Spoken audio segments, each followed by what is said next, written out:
Sekali lagi Tuhan memberikan cuaca yang baik dan Tuhan menghantar kami berkumpul di sini untuk menerima cinta kasih, anugerah dan firman Tuhan yang hidup demi membentuk kerohanian dan iman kami, membentuk karakter Kristiani kami, membentuk iman dan juga kesucian hidup kami untuk menjadi saksi bagi Tuhan, memuliakan nama Tuhan di atas bumi ini. Kami menyerahkan kebaktian malam terakhir di Jayapura ke dalam tangan-Mu. Kiranya Engkau mengusir setan dan segala anasir jahat keluar dari tempat ini.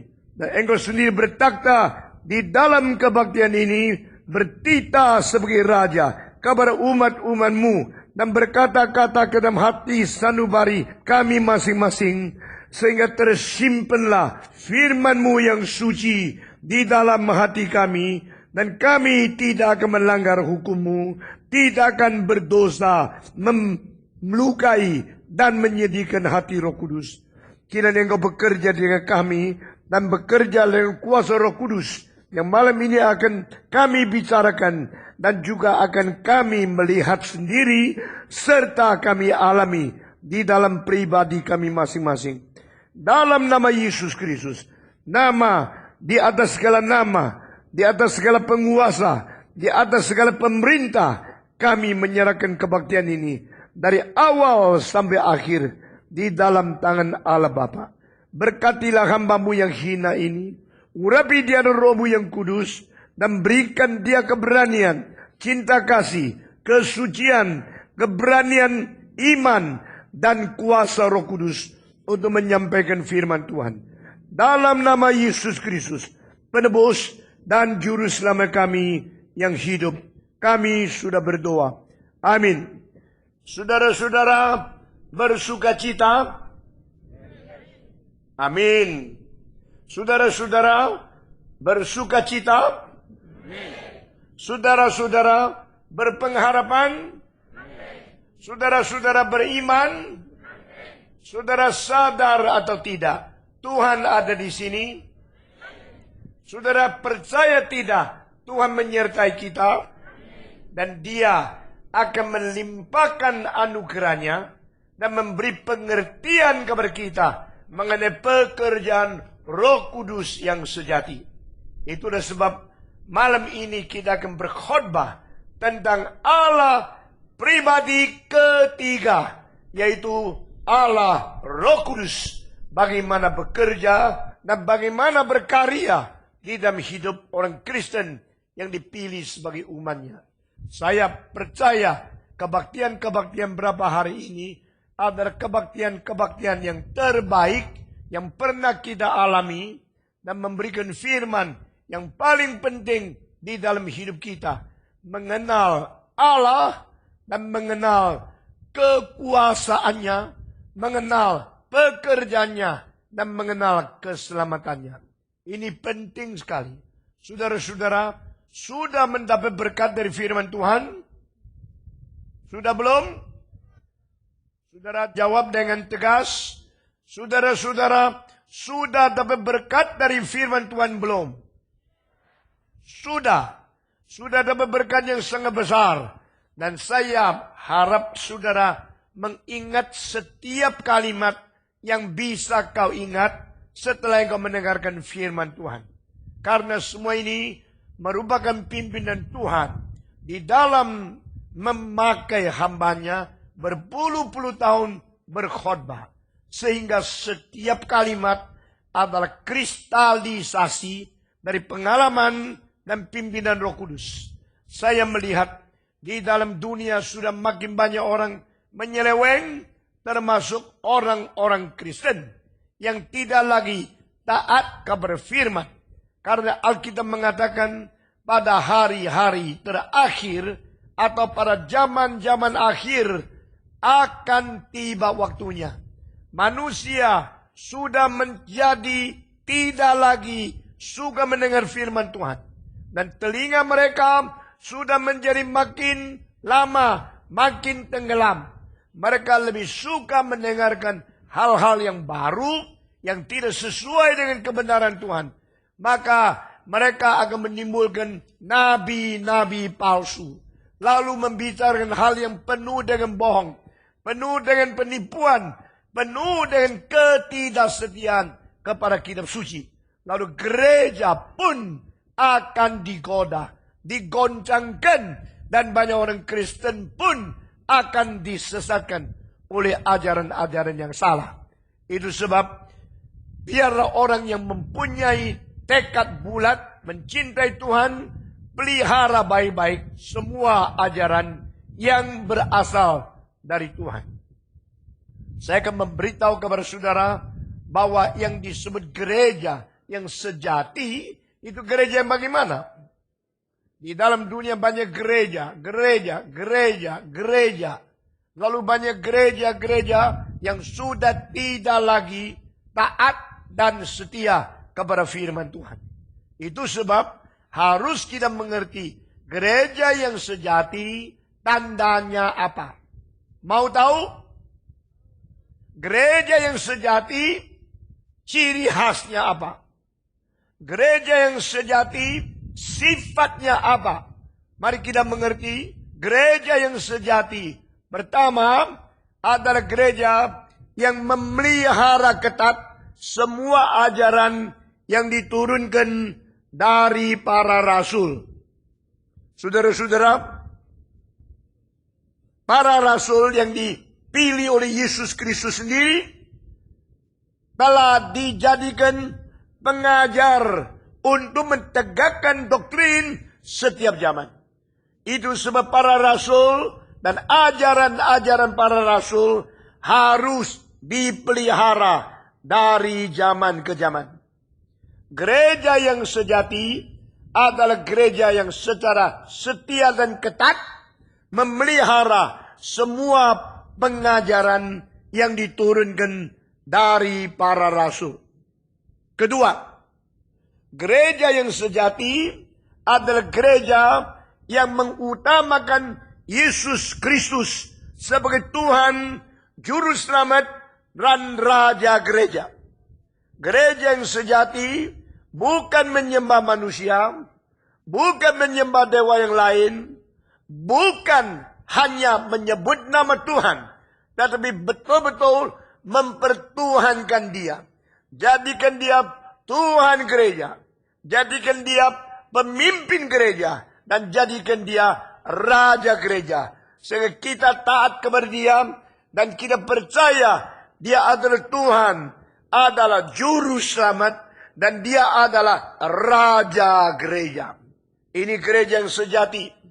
Ketiga, gereja yang sejati adalah gereja yang memberitakan firman dengan tidak habis-habis. Yaitu setiap kali khotbah bukan bicara tentang bijaksana manusia. Bukan bicara tentang cerita-cerita politik. Bukan bicara tentang program-program pemerintah. Bukan bicara tentang pengetahuan-pengetahuan duniawi. Tetapi setiap kali khotbah bicara tentang firman Tuhan dari kitab suci. Inilah gereja yang sejati. Gereja yang sejati di dalam memberitakan firman Tuhan bukan hanya baca kitab lalu mengatakan sesuatu yang dianggap sesuai dengan kitab. Harus membaca kitab yang arti kitabnya itu sesuai dengan seluruh ajaran yang tadi kita katakan. Prinsip pertama, yang ketat memelihara rasul dan iman rasuli. Bukan saja demikian, gereja yang sejati adalah gereja yang memberitakan Injil. Memberitakan Injil. Apakah itu Injil? Injil yaitu tentang kematian Kristus dan kebangkitan Kristus yang menjadi pendamai dan pengantara di tengah-tengah manusia dan Tuhan Allah. Karena hanya satu Allah. Dan di tengah-tengah Allah dan manusia hanya satu pengantara, yaitu Yesus Kristus. Yang sendirinya Allah jelma menjadi manusia. Memberitakan Kristus, meninggikan salib, memberitahu tentang Kristus yang mati dan bangkit adalah pengharapan manusia Inilah tanda gereja yang sejati. Saya dengar bulan Februari tahun depan kita akan merayakan kedatangan Injil ke Papua lebih 100 tahun. Dan saudara-saudara, biar hari yang besar itu diingat oleh semua gereja dengan tekad bulat, jangan melupakan Injil. Paulus berkata, aku telah mengambil tekad yang bulat, tidak mengetahui hal apapun yang lain, kecuali Kristus dan ia tersalib. Amin. Saudara-saudara, tanpa salib tidak ada keselamatan. Tanpa pengaliran darah Yesus Kristus tidak ada pengampunan dosa.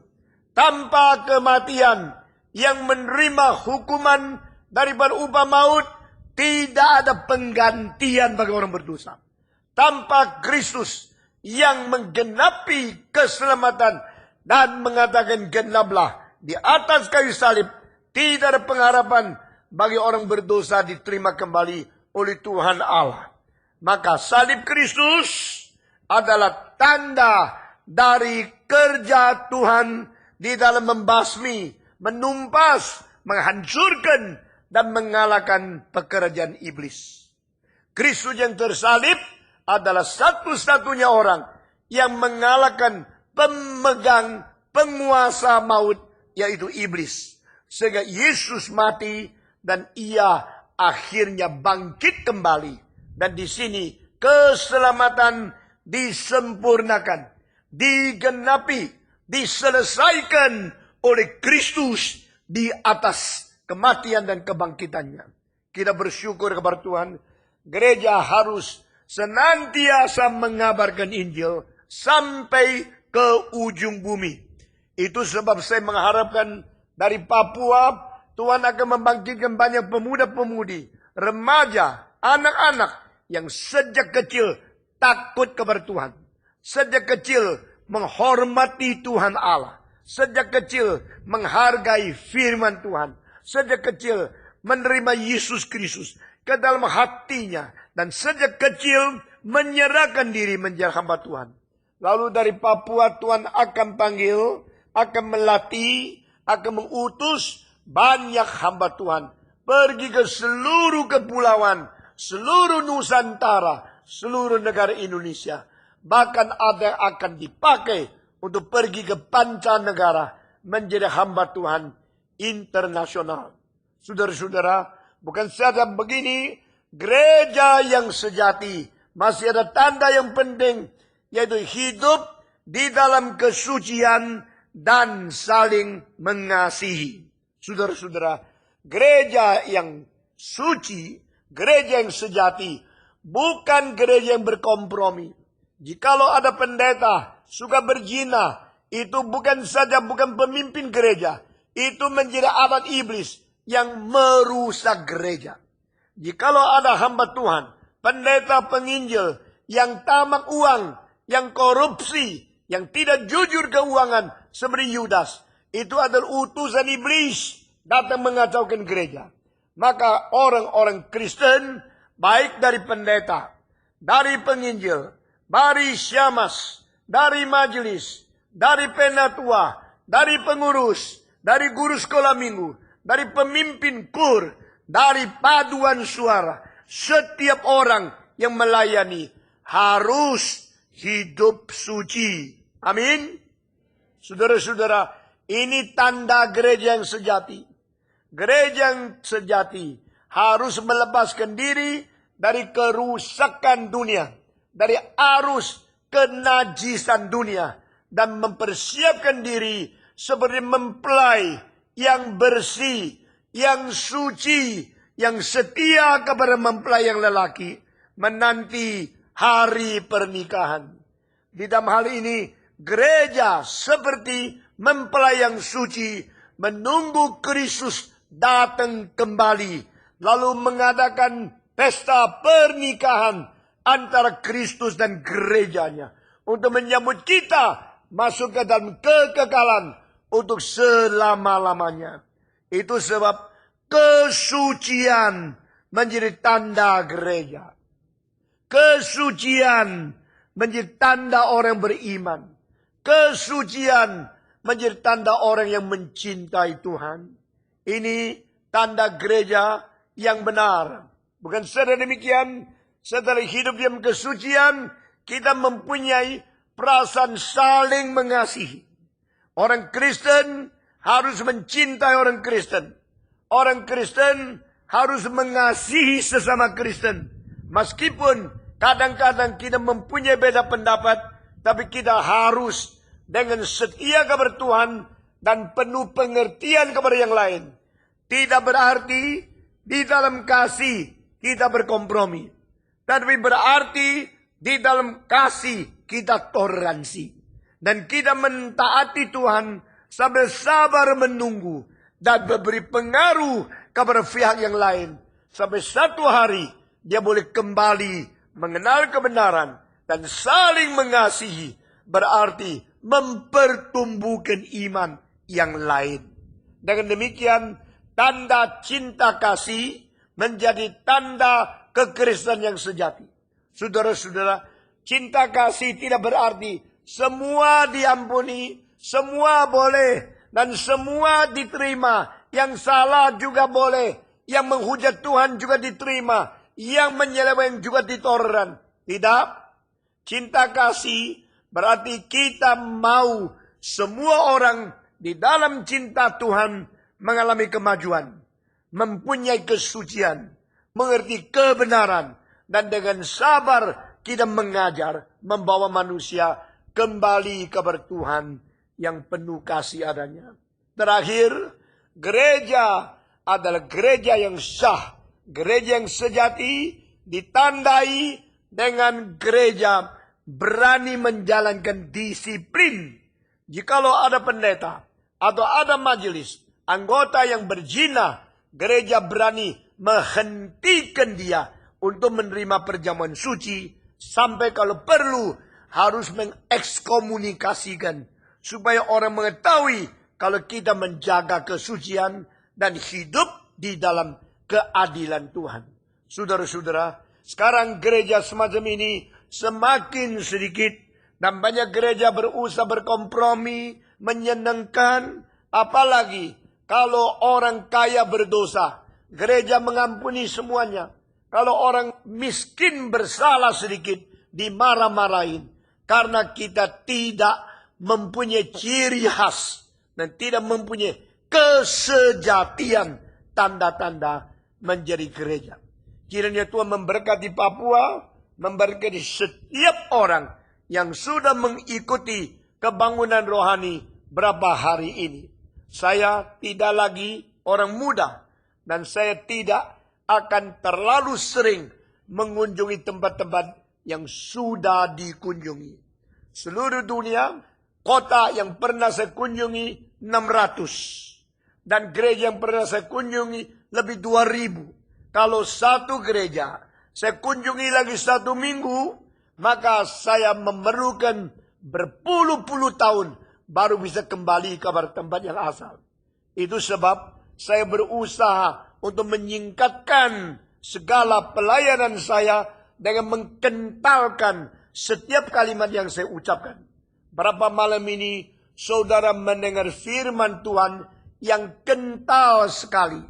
Saudara mendengarkan firman Tuhan yang bersifat kristalisasi. Sehingga setiap kalimat engkau pergi pulang dengar satu kali lagi dari kaset, dari VCD, dari CD. Engkau akan menemukan semua kalimat yang penting sudah diberitahu kepada saudara-saudara. Meskipun saya tidak ada secara pribadi dan badan saya di sini, tapi firman yang saya bawakan akan disiarkan di Jayapura, di kota-kota di Papua, dan di seluruh Indonesia, bahkan di banyak gereja di luar negeri. Supaya manusia boleh mendengar terus firman. Firman. Firman. Karena Yesus Kristus berkata, manusia hidup bukan bersandarkan roti saja. Semua, 1, 2, 3. Manusia hidup bukan hanya bersandarkan kepada roti saja, tetapi bersandarkan setiap kalimat yang keluar dari mulut Tuhan. Mulut Tuhan, mulut yang suci. Mulut Tuhan, mulut yang memberikan firman. Mulut Tuhan, mulut yang mengajar kita dengan kebenaran. Dan apa saja, setiap kata yang keluar dari mulut Tuhan dalam menjadi kebenaran yang dasar, kebenaran yang benar, kebenaran yang memimpin kita kepada arah yang sejati. Itu sebab manusia hidup bukan bersandarkan roti saja, tetapi bersandarkan setiap kalimat, setiap kata yang keluar dari mulut Tuhan. Saya sesudah makin lama makin melayani Tuhan, saya pada waktu tua akan memakai banyak waktu untuk memberitakan firman kepada anak-anak Tuhan, baik melalui mimbar maupun melalui kaset, melalui CD, dan melalui TV, supaya bangsa Indonesia boleh kenal kabar Tuhan. Nah, saudara-saudara, malam ini malam terakhir, kita akan berkhotbah tentang karya Allah pribadi ketiga. Allah Bapa, Allah Anak, dan Allah Roh Kudus. Semua 1, 2, 3. Allah Bapa, Allah Anak, dan Allah Roh Kudus. Allah Bapa adalah Allah. Allah Anak adalah Allah. Allah Roh Kudus adalah Allah. Bukan 3 Allah, tetapi 3 pribadi. Bukan 1 pribadi, tetapi 1 Allah. Sekali lagi, Allah Bapa pribadi, Allah Anak pribadi, Allah Roh Kudus pribadi. Bukan 3 Allah, tetapi 3 pribadi. Bukan 3 Allah, tetapi 1 Allah.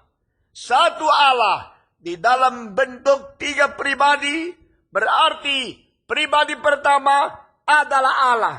Pribadi kedua juga adalah Allah. Pribadi ketiga sama seperti yang dua, juga adalah Allah. Tetapi kenapa 3 pribadi, 1 Allah? Kita sulit mengerti secara matematika. Kita sulit mengerti secara intelijensia. Kita sukar mengerti secara rasionalisasi. Karena otak kita sangat terbatas. Tetapi saudara-saudara, saya memberikan satu contoh yang sangat sederhana. Meskipun kurang cocok dan kurang lengkap atau kurang syarat untuk menjelaskan Allah Tritunggal. Tetapi ini adalah yang paling mungkin kita mengerti dengan sedikit untuk mengerti Allah Tritunggal. Sekarang saya tanya, orang Kristen ada kitab sucinya tidak? Ada. Orang Kristen kitab sucinya berapa? 1. Orang Kristen hanya 1 kitab suci, yaitu Perjanjian Lama dan Perjanjian Baru. 2 kitab ada 1 kitab? 1 kitab, 2 bagian. Bagian pertama Perjanjian Lama. Bagian kedua Perjanjian Baru. Perjanjian Lama diberikan kepada para nabi. Perjanjian Baru diberikan kepada para rasul. Maka rasul dan nabi menjadi kunci mengerti firman Tuhan. Saudara-saudara sekalian, nabi dan rasul menjadi pengantara menurunkan firman surga kepada manusia. Siapakah yang memberikan firman kepada para nabi? Roh Kudus. Siapakah yang memberikan firman kepada para rasul? Roh Kudus. Maka Roh Kudus yang menurunkan firman dari surga ke bumi melalui gerakannya, ilhamnya, pengwahyuannya kepada para rasul di dalam Perjanjian Baru dan para nabi di dalam Perjanjian Lama. Maka orang Kristen, sekali lagi, Orang Kristen mempunyai kitab suci tidak? Mempunyai. Orang Kristen mempunyai berapa kitab suci? Satu. Satu kitab suci terdiri dari perjanjian lama dan perjanjian baru. Ini dua kitab atau satu kitab? Satu kitab. Dua bagian. Engkau bilang, oh kalau begini saya mengerti orang Kristen mempunyai satu kitab saja. Betul tidak? Betul. Lalu saya mengatakan, saya mempunyai satu kitab suci. Lalu saya tanya, engkau punya satu kitab suci tidak? Engkau bilang, saya juga punya. Lalu saya tanya lagi, pendeta yang lain juga mempunyai kitab suci, juga satu. Kalau begini, saya satu, engkau satu, dia satu, kitab suci orang Kristen berapa? 3. 3 atau 1? Tetap 1 bukan? Saya kitab suci 1. Engkau kitab suci 1. Dia kitab suci 1. Tetapi orang Kristen tetap mempunyai kitab suci berapa? Hanya 1. Kenapa 1? Bukan 3. Kan saya 1 sempurna. Engkau 1 sempurna. Dia 1 sempurna. Kalau kitab saya cuma sebagian. Engkau bagian yang kedua. Dia bagian ketiga. Lalu 3 bagian dikumpulkan menjadi 1 kitab. Oh kalau begini saya mengerti. Engkau punya kitab suci tidak lengkap. Dia punya juga tidak lengkap. Lalu kamu punya juga tidak lengkap. Karena 3 bagian tidak lengkap. Tetapi kalau digabungkan itu menjadi kitab suci yang lengkap. Itu artinya orang Kristen mempunyai 1 kitab suci. Bukan. Kitab suci yang saya miliki lengkap tidak? Kitab suci yang kau miliki lengkap tidak? Yang dimiliki oleh dia lengkap tidak? 1 yang utuh. 1 yang sempurna. 1 lagi yang lengkap. Tetap bukan 3 kitab. Tetap 1 kitab. Mengerti? Demikian Allah Bapa, Allah Anak, Allah Roh Kudus. Bukan 3 bagian. Bukan Allah Bapa sebagian, Allah Anak sebagian, Allah Roh Kudus sebagian. Lalu menjadi 1 Allah. Bukan Allah Bapa, Allah yang utuh. Allah Anak, Allah yang utuh. Allah Roh Kudus, Allah yang utuh. Ketiga pribadi yang sempurna. Yang masing-masing adalah Allah yang sempurna. Tetapi bukan 3 Allah. Melainkan 1 Allah. Satu-satunya hidup. Satu-satunya entitas. Satu-satunya Allah yang ber3 pribadi. Yaitu Allah orang Kristen. Allah orang Kristen. Allah Tritunggal. Allah bukan Tritunggal. Bukan Allah Kristen. Meskipun sama-sama Allah. Dan Allah memang hanya 1. Orang Islam percaya Allah 1. Orang Kristen percaya Allah 1. Orang Yahudi percaya Allah 1. Orang India percaya Allah 360 juta. Orang Buddha percaya setiap manusia mempunyai sifat Buddha sendiri. Dan tidak ada di luar setiap diri manusia ada Allah yang lain. Buddhisme percaya diri manusia adalah Buddha. Dan itu adalah seperti bersifat ilahi. Sehingga tidak perlu pertolongan dari luar. Tidak perlu menyembah kepada lain. Tetapi bertapa, bermeditasi, berpikir secara dalam. Untuk menemukan sifat Buddha yang ada di dalam diri saya. Yang lebih hormat dari surga dan langit. Menurut tradisi, Buddha Sakyamunis, waktu dia dilahir dari rahim ibunya, langsung tangannya dia mempunyai jari yang menuju ke atas. Dari langit sampai bumi, akulah yang paling hormat. Dan di situ Buddha berusaha melatih diri, akhirnya menemukan kebenaran. Dan kebenaran diajaran kepada pengikut-pengikutnya. Dan mereka semua tidak percaya ada Allah. Dan mereka kira diri manusia mempunyai sifat Buddha, itulah yang menjadi universal. Saudara-saudara sekalian, sekarang banyak orang Buddha tak ngerti apa yang diajarkan oleh Buddhisme. Banyak orang Konfusianisme tidak mempelajari apa yang diajarkan oleh Konghucu. Banyak orang Hindu tidak terlalu jelas apa yang menjadi doktrin dari Hinduisme.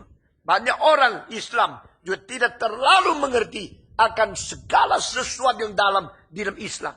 Sehingga banyak orang Islam yang salah mengerti Islam menjadi pembunuh-pembunuh yang teroris, yang tidak ada perasaan tanggung jawab.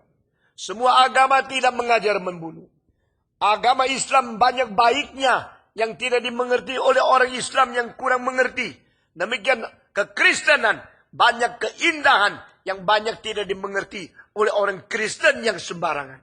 Itu sebab semua agama kita hormati, tetapi kita mengetahui agama adalah agama. Keselamatan adalah keselamatan. Agama mengajar kita berbuat baik, tapi agama tidak memberikan hidup yang kekal. Agama mengajar kita berbuat baik, tapi agama tidak menjamin kita dapat hidup yang baru.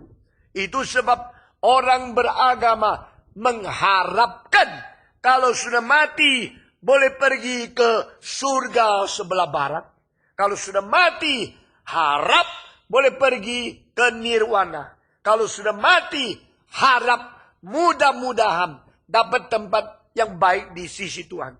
Tetapi orang Kristen mendapatkan keselamatan, mendapatkan hidup yang kekal, dan kita mengetahui bahwa penebusan, pengampunan dosa, dan peranakan pula bisa diberikan saat kita masih hidup.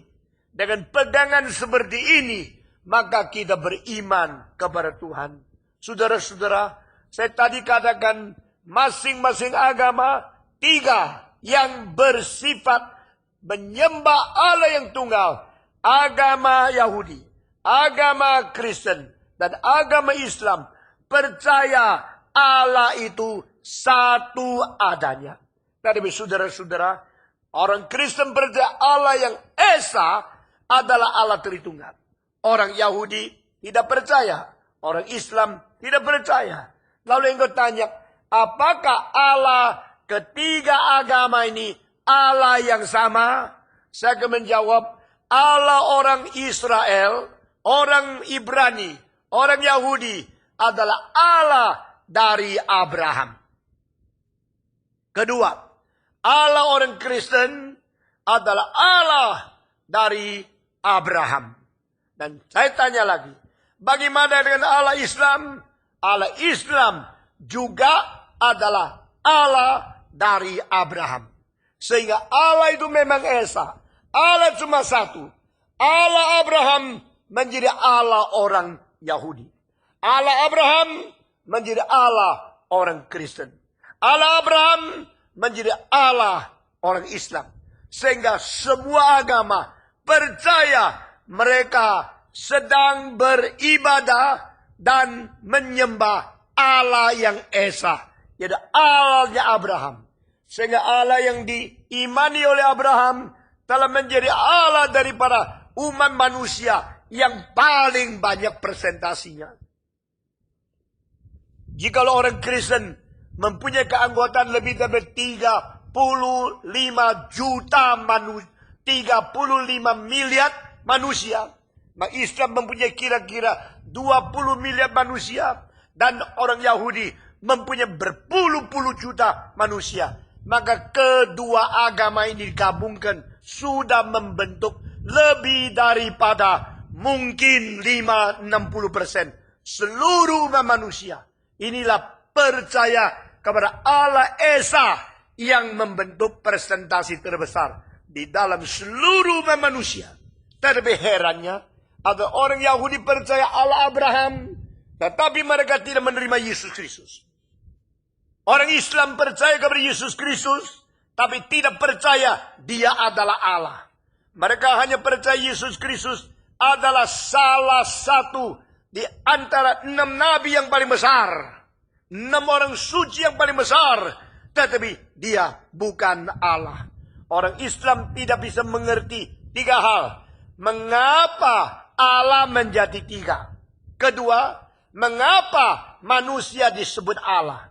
Ketiga, mengapa darah manusia boleh mencuci darah orang lain? Bagi mereka ini tiga hal mutlak tidak boleh diterima. Mutlak tidak mungkin. Sehingga mereka percaya kepada Allah yang Esa. Tetapi selain Allah yang Esa, tidak ada pribadi lain yang disebut Allah juga. Saudara-saudara, sekarang saya berkata kepada saudara, saya percaya bulan itu hanya satu. Betul tidak? Bulan hanya satu. Tapi kalau saya tanya, kenapakah engkau berkata engkau lihat bulan? Dia juga mengatakan dia lihat bulan. Saya juga mengatakan saya lihat bulan. Tetapi tempat yang lain-lain. Saya tanya, engkau lihat bulan di mana? Dia mengatakan, saya lihat bulan di jendela. Oh, jadi melalui jendela berefleksi, engkau melihat ada bulan di dalam kaca jendela itu. Ya. Saya tanya lagi, engkau lihat bulan di mana? Saya lihat bulan di dalam sumur. Karena air sumur merefleksikan bulan. Lalu saya tanya lagi, orang ketiga, engkau lihat bulan di mana? Aku melihat bulan di angkasa. Nah saudara-saudara, bulan yang di angkasa, sama bulan yang di jendela, sama bulan yang di sumur, bulan yang sama tidak? Sama. Tetapi bulan yang di jendela, sama bulan yang di angkasa, bedanya apa? Yang satu adalah dirinya bulan. Yang satu adalah bayang-bayangnya bulan. Nah, saudara-saudara, di sini perbedaan. Itu sebab semua percaya, aku menyembah Allah. Aku beriman kepada Allah. Tetapi orang Kristen percaya kepada Allah yang inkarnasi, yang sendiri datang mengunjungi manusia, yang datang mewujudkan sifat ilahi di dalam sejarah. Nah, di sini ada perbedaan. Saya tidak mau saudara berdebat sampai marah-marahan, gontok-gontokan dengan orang lain. Tetapi kita mengetahui, Alkitab mengatakan tidak ada orang yang menampak Allah. Tetapi anak Allah di dalam pangkuannya telah menyatakan diri karena firman menjadi daging. Allah jelma menjadi manusia. Dan di dalam diri Kristus kita boleh melihat Allah. Karena apa? Karena tidak mungkin Allah yang suci dinyatakan oleh siapapun meskipun mereka orang suci. Semua orang suci ada najisnya. Musa sebelum membicarakan jangan membunuh, Musa sudah pernah membunuh. Saudara-saudara, Ayub berkata, dosaku lebih tinggi daripada kepalaku. Daud berkata, di dalam rahim ibuku, aku sudah bersalah kepadamu. Ini semua adalah orang suci yang tidak berani mengaku diri tidak berdosa. Kecuali Yesus Kristus. Yesus Kristus di dalam Yohanes pasal 8 berkata, siapa di antara kamu yang bisa menunjukkan dosaku? Kalimat pertanyaan tantangan itu sampai hari ini sudah 2000 tahun tidak ada orang bisa menjawab. Karena dia adalah satu-satunya yang mutlak suci. Itu sebab dia adalah Allah. Saudara-saudara, semua nabi ada nodanya, ada dosanya. Yesus Kristus sama sekali tidak berdosa. Karena dia adalah yang kudus dari Tuhan Allah. Pada waktu Jibril bernubuat kepada Maria dan berkata, tahun depan, zaman seperti hari ini, engkau akan melahirkan seorang anak. Dan anak itu akan disebut namanya sebagai yang kudus dari Allah dan anak Allah yang maha tinggi.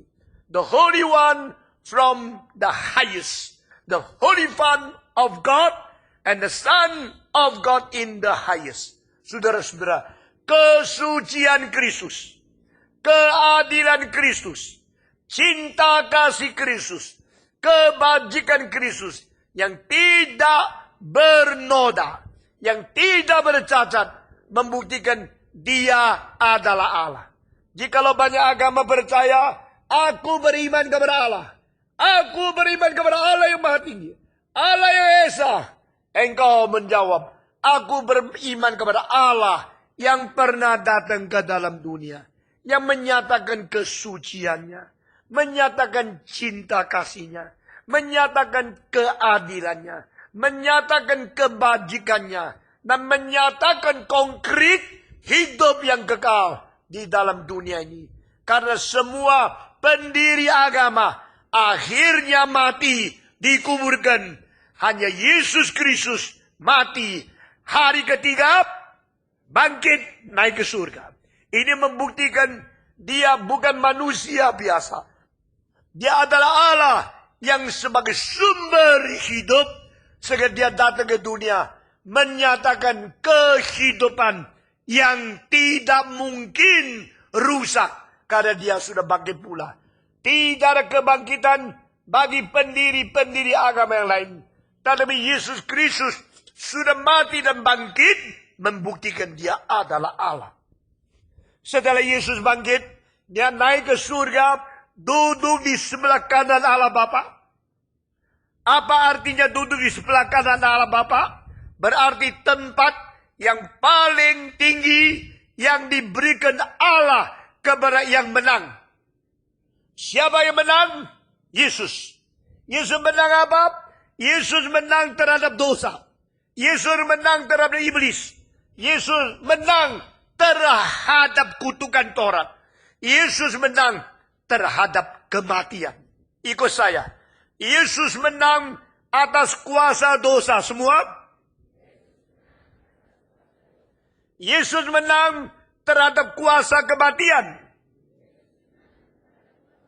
Yesus menang terhadap iblis. Kemenangan ini mengakibatkan Tuhan siapkan tempat yang paling tinggi bagi Dia.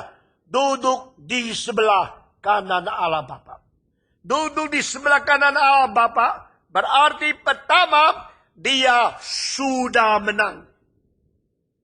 Kedua, duduk di sebelah kanan Allah Bapa berarti Dia sudah diperkenan terima kembali oleh Tuhan Allah. Allah yang mengutus Yesus ke dalam dunia, Dia mengintai, mengawasi, memperhatikan setiap detik bagaimana anaknya hidup di dunia. Dia memelihara kesuciannya, kemenangannya, tidak ada satu detik jatuh di dalam dosa. Yesus mengalahkan segala pencobaan dari iblis. Akhirnya Dia dengan seluruh hidup yang mutlak sempurna suci kembali kepada Allah. Dan di situ Tuhan Allah menerima Dia kembali, memberikan tempat yang paling tinggi. Kemenangan duduk di sebelah kanan. Penerimaan duduk di sebelah kanan. Ketiga, penguasaan duduk di sebelah kanan. Yesus duduk di sebelah kanan Allah. Berarti Dia sudah diperkenan. Kedua, Dia sudah menang. Ketiga, Dia ada diberi hak menguasai segala zaman. Dan akhirnya Dia akan menjadi yang disebut Raja di atas apa? Segala raja. Tuhan di atas segala yang dipertuan. Jesus Christ is His own victory. He will become the King of kings. The Lord of the lords forever and ever. Itulah artinya duduk di sebelah kanan Allah Bapa. Setelah Yesus naik ke surga, maka Allah Bapa dan Allah Anak sama-sama mengirim Allah Roh Kudus ke dalam dunia. Nah, ini malam kita sudah masuk ke dalam Roh Kudus. Roh Kudus adalah Allah. Roh Kudus adalah Roh Allah. Roh Kudus adalah Roh Anak. Roh Kudus adalah Roh Allah Bapa. Roh Kudus juga adalah Allah, Roh dari Allah Anak. roh Allah Bapa dan roh Allah Anak adalah roh yang sama.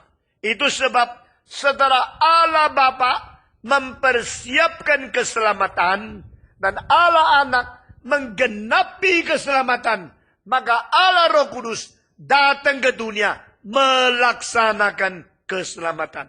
Sekali lagi ya, saudara dengar baik-baik dan hafal semua kalimat yang penting ini. Allah Bapa mempersiapkan keselamatan semua. Allah Anak menggenapi keselamatan semua. Allah Roh Kudus melaksanakan keselamatan semua. Yang disediakan Bapa disempurnakan oleh Kristus dan sekarang disodor kepada manusia yang memberikan keselamatan. The Father provide and plan the salvation. The Son accomplished and completed this salvation. And the Spirit come to be the executor, come to give and to exercise this salvation to be given to everybody who believe in Jesus Christ. Maka Allah Bapa dan Allah Anak sama-sama mengirim Roh Kudus ke dalam dunia menjadi warisan dan menjadi pusaka, menjadi sesuatu harta yang paling penting dari gereja. Saudara-saudara, gereja tidak boleh tidak mementingkan Roh Kudus. Dengar baik-baik. Gereja tidak boleh mengabar Injil tanpa dengan kuasa Roh Kudus. Gereja tidak boleh melalaikan pekerjaan Roh Kudus. Oh, engkau bilang ini penting sekali ya. Gereja karena tidak Roh Kudus, maka suam-suam. Gereja karena tidak Roh Kudus, menjadi dingin. Gereja tidak Roh Kudus, manusia menjadi sudah pudar. Tidak ada api, tidak ada iman lagi. Maka banyak gereja gila-gilaan minta pekerjaan Roh Kudus. Tapi roh salah. Di dalam hal ini, saya harus menjadi seorang hamba Tuhan yang berani mengatakan, banyak gereja tidak penting Roh Kudus. Akhirnya menjadi suam, menjadi mati, menjadi miskin, menjadi lemah. Sedangkan ada gereja-gereja yang penting Roh Kudus, mati-matian, gila-gilaan mau Roh Kudus. Tapi roh yang ada di gereja itu, roh yang salah. Sehingga dua-dua salah. Yang dingin terlalu dingin. Yang panas terlalu panas. Yang dingin kayak mayat. Yang panas-panas malaria. Saudara-saudara, kalau suhu panas, engkau sehat. Kalau makin dingin, engkau mati. Tapi kalau terlalu panas, engkau sakit. Jadi saudara, tidak boleh terlalu panas dan tidak boleh terlalu dingin. Semua ikut 1, 2, 3. Tidak boleh terlalu panas. Tidak boleh terlalu dingin. Terlalu dingin, gampang mati. Terlalu panas, masuk rumah sakit. Saudara-saudara, malaria itu panas. Engkau bilang puji Tuhan. Anak saya panas. Panas sekali loh. Baik tak? Tidak baik. Kalau terus panas-panas. Sampai akhirnya otaknya kepanasan. Tidak bisa berfungsi lagi. Masuk rumah sakit orang gila. Saudara-saudara. Sekarang di gereja ada semacam yang suam-suam. Seperti orang yang tidak bergairah lagi. Semacam lagi sudah panas-panas menjadi sakit gila. Saudara-saudara. Roh Kudus penting. Tapi Roh Kudus yang asli. Roh Kudus yang sejati. Lain dengan roh yang tidak karu-karuan. Di gereja-gereja emosional. Gereja-gereja yang penting dengan perasaan. Tetapi tidak mengerti kebenaran Tuhan. Saya takut engkau cari-cari ayat Alkitab. Untuk membuktikan engkau benar. Tapi yang dicari, engkau tidak mengerti. Engkau mengerti salah-salah. Engkau mengerti tidak beres. Engkau mengerti secara sangat timpang. Sehingga pengertian yang timpang, yang salah, yang tidak beres, menjadi pengertian yang merusak gereja. Saudara-saudara, Kenapa ada orang katanya tak berroh kudus?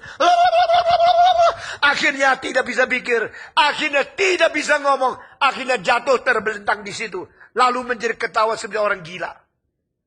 Apa itu roh kudus? Bukan. Itu roh setan yang memalsukan roh kudus. Karena di dalam kitab suci tidak pernah ada seorang rasul dipenuhi roh kudus terus pingsan. Terus tidak sadar. Terus tidak karu-karuan gerak-geriknya. Tidak ada. Itu bukan Alkitab. Yang bukan Alkitab jangan diterima. Semua 1, 2, 3. Yang Alkitab jangan ditolak. Semua. Engkau harus ketat sekali. Hari ini saya berkhotbah seperti ini. Saya tahu Tuhan mendengar. Dan setan pun berada di sini mendengar khotbah saya. Tuhan senang sekali karena saya khotbahkan sesuai dengan Alkitab. Tapi setan tidak senang sekali karena dia mau merusak Anda dan dia juga akan membunuh aku. Saya siang malam di dalam bahaya, di dalam kesulitan. Karena saya tahu setan-setan tidak senang saya.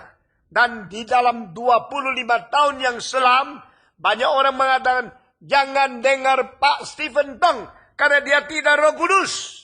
Lalu banyak orang Kristen, oh gitu ya, Bapak Stephen Tong tidak roh kudus. Jangan ikut kebaktiannya, jangan dengar dia. Mereka mengatakan, kenapa tidak roh kudus? Karena dia tidak bisa karunia lidah. Karena dia tidak bisa gemetar. Karena dia tidak bisa berbaring di lantai. Dia tidak menyatakan kalimat-kalimat yang aneh-aneh. Saudara-saudara, justru saya mau bawa kembali engkau untuk mengerti siapa Roh Kudus. Pertama, Roh Kudus adalah roh yang kudus. Semua, 1, 2, 3. Kalau Roh Kudus adalah roh yang kudus, maka orang yang dipenuhi Roh Kudus seharusnya hidup kudus. Amin. Roh Kudus adalah roh yang kudus. Mungkin tidak Roh Kudus masuk dalam hati seseorang, suruh orang itu bikin segala kenajisan. Tidak. Roh Kudus tidak mengakibatkan hidup najis, hidup tamak, hidup egois, hidup tidak bertanggung jawab, hidup melarikan diri dan berkewajiban, hidup yang tidak karu-karuan. Saudara-saudara, saya dengar banyak orang Papua diangkat tinggi. Karena kita sudah mulai otonom, diangkat tinggi. Lalu biar engkau menjadi korupsi. Sudah korupsi diturunkan, kamu kejebak. Karena kamu tidak tuntas mengerti firman Tuhan. Karena kamu tidak sungguh-sungguh mengerti siapa Roh Kudus. Maka engkau menjadi tamak. Ada kesempatan korupsi menjadi liar. Ada kesempatan dapat uang langsung egois. Ada kesempatan mendapatkan kekayaan langsung merampas semua untuk dirimu sendiri. Lalu orang tidak lihat kekristenanmu di mana, kesucianmu di mana, kejujuranmu di mana. Kalau sudah kejebak satu-satu diturunkan, lalu agama lain datang ke Papua mencaplok seluruh tempat ini. Waktu itu sudah terlambat. Saudara-saudara, jikalau ada kesempatan melayani rakyat, layanilah rakyat dengan hidup yang suci. Jikalau ada kesempatan menjadi pejabat, jadilah pejabat yang suci. Dengan demikian, engkau anak Tuhan. Engkau diberi Roh Kudus. Buktikan engkau kudus. Saudara-saudara, saya dari hati sedalam-dalamnya memberi perintah kepadamu. Jika engkau tidak hidup suci, engkau tidak mungkin membuktikan engkau ada Roh Kudus. Karena Roh Kudus adalah roh Allah yang kudus. 19 tahun yang lalu, saya sebelum meninggalkan Papua, saya dengar satu kabar yang bikin saya sedih sekali. Seorang pendeta Pantekosta datang ke sini ingin memperkembangkan gereja. Dia langsung angkat satu orang untuk meneruskan pekerjaan dia. Menjadi wakil dia. Lalu dia pulang ke tanah Jawa. Sedangkan orang yang diangkat itu mempunyai lebih dari 10 istri. Sesudah itu gereja hancur. Semua orang menghina dan tidak mungkin dikerjakan dengan baik. Karena apa? Yang tidak suci tidak layak memimpin jemaat Tuhan Allah. Yang tidak suci tidak layak menjadi gembala. Yang tidak suci tidak layak menjadi teladan domba-domba Tuhan. Itu sebab pendeta-pendeta yang berzina, bertobatlah kamu atau tinggalkan jabatanmu. Majelis-majelis yang mempunyai kedudukan tinggi di gereja, jika engkau tidak bertobat, saya berdoa Tuhan pukul engkau, kasih engkau sakit yang keras, supaya engkau sadar engkau berdosa. Hidup suci adalah kewajiban setiap orang Kristen. Semua, 1, 2, 3. Hidup suci adalah kewajiban setiap orang Kristen. Suci pikiran, suci hati, suci mulut, suci tangan, suci kaki, suci alat kelamin. Saudara-saudara, engkau jangan main-main dengan lidahmu yang ngomong A, ngomong B, saban hari putar-putar, tidak jujur. Ketidaksucian lidahmu akan merusak orang lain. Ketidaksucian alat kelaminmu akan merusak keturunan. Ketidaksucian telinga, mata, tangan, kakimu akan merusak masyarakat. Ketidaksucian hatimu akan merusakkan iman, merusakkan kerohanian, dan karakter-karakter Kristiani yang lain. Saudara-saudara, mari kita kembali kepada Tuhan. Mari kita hidup suci. Karena Roh Kudus adalah Roh yang kudus. Semua Roh Kudus adalah Roh yang kudus. Tuhan Allah mengirim Kristus ke dunia. Setelah Kristus mati dan bangkit, Dia naik kembali ke surga. Sesudah naik ke surga, Allah Bapa dan Allah Anak mengirim Roh Kudus turun ke dalam dunia. Itu namanya hari Pentakosta. Hari Pentakosta, hari pengkudusan melanda dunia. Hari Pentakosta, hari Roh Allah yang suci menjamah umatnya. Hari Pentakosta, hari mulai sekelompok kaum suci bersaksi bagi Tuhan di dalam dunia yang najis. Saudara jangan lupa, zaman orang Kristen ada di masyarakat mereka pada abad pertama. Orang Romawi membunuh, orang Romawi berbuat jahat, berzina, melakukan segala macam kenajisan. Tapi mereka mempunyai militer yang kuat, mempunyai hukum yang hebat, semua pura-pura. Sedangkan orang Kristen tidak ada uang. Orang Kristen tidak ada senapan. Orang Kristen tidak ada senjata. Orang Kristen tidak ada kuasa politik. Orang Kristen tidak ada backing daripada ekonomi.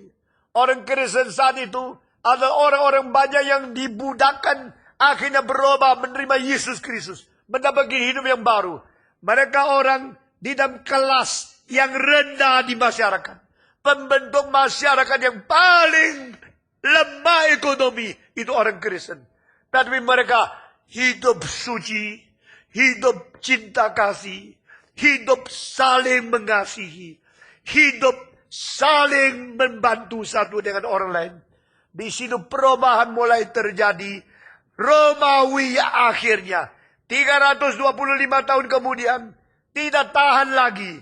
Mereka dirubah dari Kaisar Konstantin sampai semua desa, seluruh kerajaan Romawi yang tadinya menganiaya orang Kristen.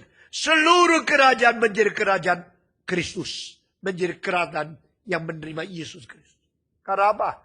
Hidup yang bersaksi. Saudara-saudara, di Indonesia lebih daripada 20 juta orang Kristen. Di antara 245 juta manusia, jikalau 25 juta orang Kristen hidup suci, hidup bertanggung jawab, hidup sungguh-sungguh menjalankan tugas untuk taat kepada Tuhan, dunia Indonesia akan dirubah oleh orang Kristen. Amin. Tetapi kalau orang Kristen lebih korupsi dari orang Islam, nyalain kau. Dan jangan lagi mengharapkan ada kebangunan rohani di dunia. Kebangunan yang berteriak-teriak. Kebangunan yang memanggil ribuan orang datang. Menjanjikan semua sakit akan disembuhkan.